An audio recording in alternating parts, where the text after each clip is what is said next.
Hi everyone, today we're going to talk about the EtR domain known as resource use. When I did an overview video of this process, I mentioned two processes that occur in parallel and inform the EtR.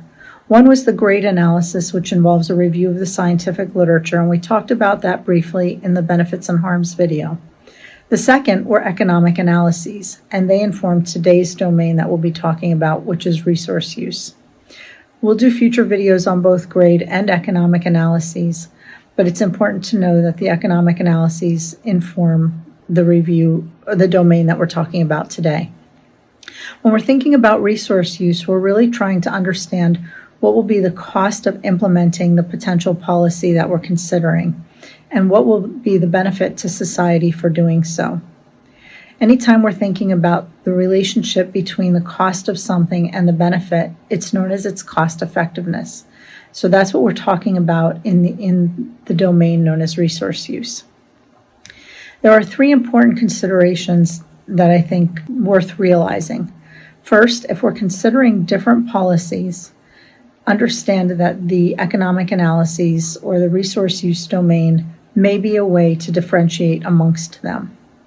Second, the economic analyses are modeling analyses, and that means that economists or scientists who do this kind of work, they need to put in the best numbers or assumptions that they think based on what might happen in the future.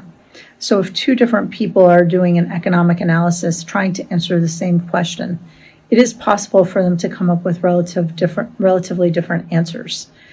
That means that for the committee, the work group, as well as the ACIP members, we really need to work to understand what were the basis of the differences between different economic models and why did they come up so differently.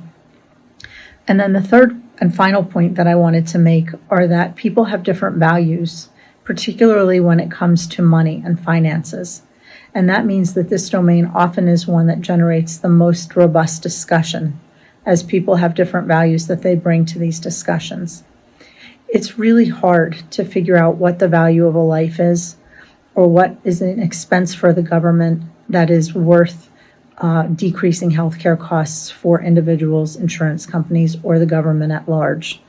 So you will see robust discussions around this part of the EtR quite often. Thank you for listening, and please tune in as we finish up the EtR framework in the coming videos.